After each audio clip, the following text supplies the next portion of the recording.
Hello humans. Hello humans. Limber up, limber up. We're gonna stack some woo. Okay, so this is sort of about our electric stuff that we talked about the other day, so I'll run through some quick electric stuff. It's very, very cold here. The mag motor, the fuelless magnetic motor that I'd been offered, I declined to continue putting any energy or time into it. The company had just too many red flags to mess with. So it's a bust. It's not going to occur. So now, the other day we had a discussion about the cells and their magnetic overlay here, right? The floating, constantly changing, constantly altering biofield of magnetism, electric charge is basically what we're talking about here. It's an electric charge. This charge state around the cells, this static or resting charge state, but it's still continuously changing. It exists only because of ions that come up through the cell wall, and so maybe over this area, maybe it's calcium ions, right?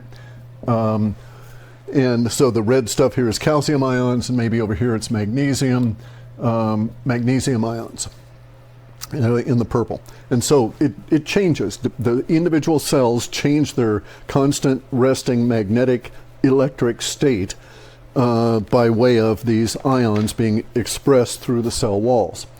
This ends up creating the biofields. The biofields around them, the morphogenic fields, exist when you have multiple cells together, and we get the effect of a joining of electrical potential from cell to cell as areas of like and dissimilar ionic potential exist between the cells. This is so you can have a calcium touching to a magnesium as the two cells touch, and there's lots of different ions, right? We've got magnesium, zinc, which is used in our immune system and anti-COVID and all of that, and antiviral, et cetera, et cetera. We've got iodine, calcium, and we've got hydrogen. This is why Lourdes and all of these bathing areas where you'd go and get healed by bathing, it's because there's bubbling hydrogen and gases in there that change your electrical potential through ionic expression, causing alteration in your biofields. Now we also have C60. Okay, and it's also in this category of the hydrogen because it also alters. It doesn't express out as an ion. It is a sort of a cleanup substance on the outside here that will remove and get rid of the waste material that we get from our cells within this electrical state as a result of all the activity we do, right? So it's sort of like we got little furnaces and we build up ash, if you want to think of it that way, and the C60 gets rid of that. So these ions are and you can get ionic states of iron, and basically any metal can, and some non-metals can cause ionic states to occur. So for instance, at a cold enough temperature, hydrogen actually becomes a metal. Anyway though, so our bodies are composed at the very base level of electrical charge units in the cells. You can think of every cell, so 10 billion little batteries, or you're composed of 10 billion little charge state conditions, and then they cooperate. And this is where we start stacking the woo, okay? Because we get this layering effect where the two layers of electrical charge combine to create a greater whole, we also can surmise, well, we know deliberately that there's all these different kinds of there. We've got at a cellular level, we've got like tissue, so muscle tissue together, gum tissue, they all share a charge with in a level of computational ability within their like tissue. So your tooth, right? It knows when to stop growing because all of the cells in the tooth cooperate, and they're all sending signals to each other. You're stretching too far, you're stretching too far, let's stop right here. All right, that kind of thing, right? The individual tooth knows to stop growing. That's been the failure for growing teeth here in regrowing teeth, artificial tooth regrowing. There were some matrices that they had done that was very clever. They'd done them in a number of different ways. They put in your own active cells and they implanted them, but they could never get them to stop growing. And they actually end up, most often in the experiments I've read about, they end up yanking them because it's too much trouble to deal with them, because you're constantly grinding them because they continue to grow. And also there's the issue of, would they become cancerous left in there? Just is no way of knowing. But in any event, though, so cells cooperate and they set limits to what's going on. So your liver doesn't keep growing down into your leg, for instance, right? All of the cells cooperate in the liver in a like tissue fashion and say, okay, I'm in a liver cell here. This is as far as I'm going. I'm bumping up against, a gallbladder. I don't want to go any further. And so it sends a signal out there, and the liver stops growing, that kind of a thing. That's a very crude expression of what's going on, because this is extremely sophisticated beyond our understanding, right? We are only scratching the surface of this. This is actually the nature of why people like Reif, Raymond Reif and William Reich, why they thought there was a potential for Reif machine kind of energetic expressions, right? And this is also why a Skinar works now, these electrical in a TENS machine. In this case, those kind of machines are working on distributed tissues. A distributed tissue is a like tissue that's distributed throughout the body. So all our skin is alike to each other, and it's distributed over our whole body. Our alimentary canal from our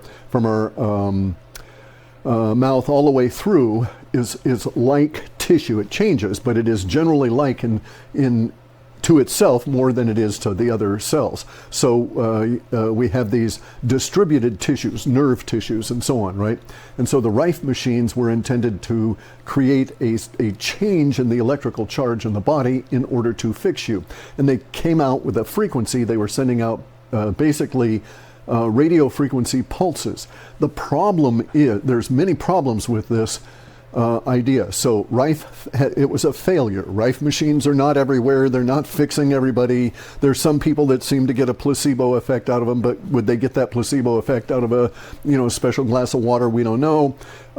Reif machines have a danger to them, as do all these energetic machines, because they can disrupt all of this right here and destroy your natural native should be there electrical charge, which is also participating in your immune system and these intense networks. These networks go up through the organ level, and then they go through multiple organs that are all tied together.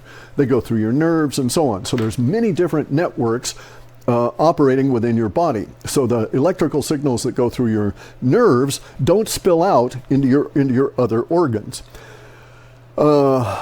The same thing is true of the brain. The electrical signals know which route to go. They don't just go off in every which way and say, fuck it, that kind of thing, right? So there's a very coordinated, very organized thing. The Reif machines were also basically predicated on the idea that our cellular level biofields were static, that there could be a one set frequency for the entire human body, which is not possible, because you could get an average, but you're not getting anything specific. Just like the frequencies for a particular paramecium or a kind of a parasite in your gut, this sort of thing, right? Those kinds of frequencies are not specific enough and they change constantly. That bacteria has this same kind of stuff going on where it's doing these same kind of electrical charge state things that are changing. And so as a result of that, Rife frequencies would have needed to have adapted constantly in a range for all these various different ailments or methods of supposed cure, and they would have to have been done in an era and a time, and they were done in an era and a time when we were much less electromagnetic radiation in our environment. So all of the Rife frequencies, even if they were valid at the time that he determined them, and that's questionable knowing how rapidly these things change, but even if they were valid, are no longer valid because we're inundated with all kinds of radio frequencies that our bodies are reacting to and everything else is reacting to and are continually changing. So all of the radiation and all that kind of stuff is changing us at this level, at this cellular level, and it stacks all the way up, right? Multiple organ level. Your nerve system, your vagus nervous system, all of these are multiple. They're stacking these various different kinds of networks that basically all work at the cellular level and are dependent on that cellular level L field, they're called, life field or biofields. So we see that Rife machines have issues. Skinar has issues. You can't use Skinar at high power on your neck or your head, or you're going to cause some serious problems, because it's basically just a very crude approach of putting in electrical voltage to the body as a whole, as opposed to being able to discriminate and find areas where there is some kind of disruption or disharmony within that level of the network, wherever that level of the network might be. At a cellular level, that's where cancer begins. One cell decides not to cooperate with the others around it and heads off on its own. So you could, if you could find that cell, you could zap it and tell it, go back, cooperate, and it'd say, okay, sure. But none of these machines are that sophisticated. That would be the idea of a med bed, right? That it would work at this level. But bear in mind, this is constantly changing. So you would have to have you would have to have computing power and stuff that's far more sophisticated than we have now, that would be able to map out the entire body to not screw you up. You'd be more likely than not to be screwed up by a med bed and being zapped by electricity than not. So it would be all risk and no benefit. It's not like the guy going into the sarcophagus thing in Stargate movie and getting healed, right? And by the way, you saw how big that thing was, and maybe it was using all of the computing power for the pyramid just to drive it, kind of a thing, right? Because it would just be so massively computationally intense. These little tiny ions that drive all of this come from these basic materials, other than the C60, that are your normal ingestation every day. So if you don't have a good diet, of course you're going to get sick, because you won't have the necessary source material to make the ionic layers that perform the computational stuff to your body. So all this kind of stuff starts making sense. It also makes sense that you can have a brain layer, which is one of these multiple organ things, it's also an organ cell, come down and cause cancer at a cellular level because of stress causing hormonal changes, etc., that disrupts this electrical potential. And there you go. You got a tumor growing just like that. Boom. So anyway, though, there's this guy, Dr. Burr. And I've got his book coming. I don't have it yet. I've read some of it online. And I just started playing around, and I think his approach is valid. Now, this guy, back when, he's a very famous doctor. You look him up, you find out he, figured out what estrogen was, described it as a hormone, all this kind of stuff. He's, a professor, researcher, et cetera, et cetera. Anyway, he came up with this idea of measuring the biofields, and at the time he did it with a vacuum tube voltmeter, and he measured voltage in millivolts. the microvoltage. So he was attempting to get down to the cellular level, but really I think he was just dealing with the higher ends of the stack. I don't think he really conceived of getting down to that level, but they had some marvelous results, because he was able to put a probe on one part of the body and a probe on the other part of the body and watch the voltage change as conditions change. So they checked a mouse and it got a reading off of a mouse. They induce cancer in the mouse. They come back and take another reading, and aha, the readings changed. So they know which direction cancer causes the readings to change. If they look for that kind of directional change in a broad sense, I'm simplifying, in the human body, they can say, oh, you may have cancer. And indeed, they did this with things like a lot of patients. They did a sampling, because he had all these patients there. He was working with Yale and other medical institutions. And so he was testing the patients for their electrical voltage before there was a resolution. And then they found out what the resolution was, and they could say, aha, sort of like Raymond Rife saying, oh, if I set this to this frequency, that skin fungus falls off of the patient. And so therefore this frequency kills fungus, right? So you're making observations and making conclusions in a working hypothesis that you're building towards a theory. But all these are like lab stuff, right? And so Burr goes and checks all these patients, and they get all these readings, and then they say, aha, now, if we have a real theory, we can make projections. And so they go to people and they say, they go and they tell the doctor before the resolution has occurred on the patient what the problem is. So in other words, they would go and test a woman and tell the doctor she's got an ovarian cyst. And the doctor would check and say, aha, sure enough, she's got an ovarian cyst. And but they did it electrically, just reading on her body. Now he used a vacuum tube voltmeter to the millivolt level, and for me that's got problems. You can still get them. There are a lot of them on eBay and stuff, but they're all swing meters. And with my eyes and being able to get a good reading, that's not so good. So I'm using my regular old one that I use for all my other experiments here, because we're still basically dealing with electricity. Only I've done some alterations, and I can say that I think Burr is correct. And that it is valuable to do this. And you could probably map your own body over a course of days, weeks, months, years maybe, and find out a lot of fascinating things about yourself going through time if you were aware enough and observant enough to track it at this level of electricity. And so what I did was, this is just a regular old voltmeter here. And what I did was, though, I took and I altered the probes. And I can't find, I don't know yet what Burr did for his probes. I'm suspecting, because it was an analog vacuum tube meter, and this is digital, that he used either a complex standard single probe, a uni probe they called them, which had both contacts, but it only did small areas. So I think he didn't. I think he might have used sort of the same method I am, two probes, or a probe and a ground, right?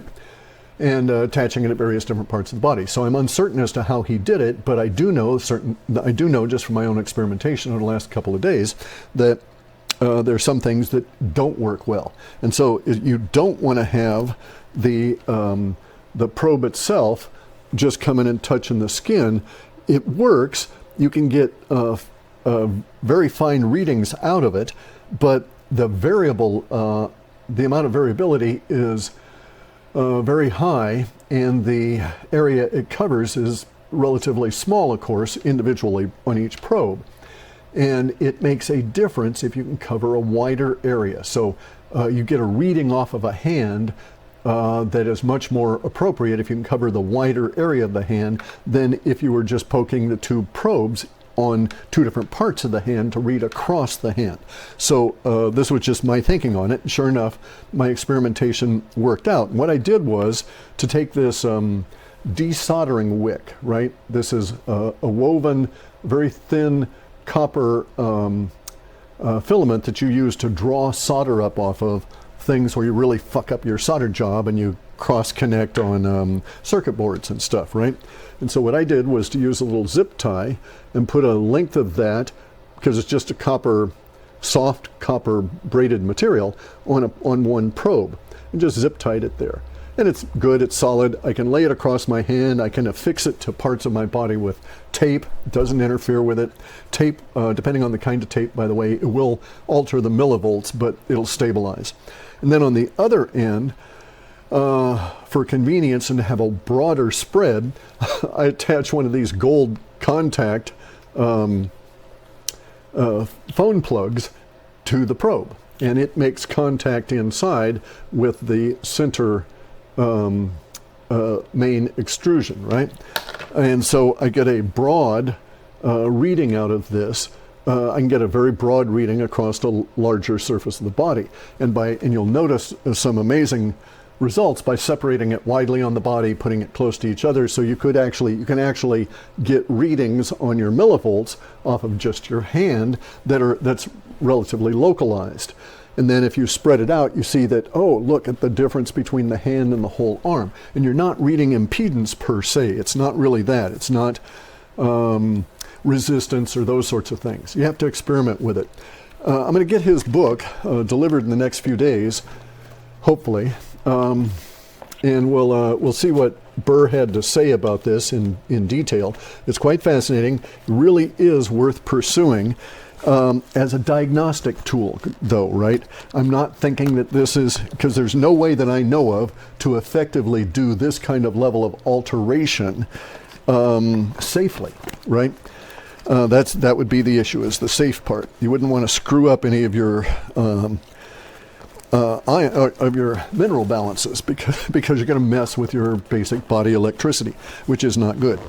Anyway, so I'm going to go in and put a sourdough loaf in the oven and come back out and make the next one of these here. So mag motor bust, and we stack our woo to understand how these various layers of software, which are these cooperating magnetic electric fields, as they stack up off of the cell through the nerves, off of the cell through the livers, et cetera, et cetera.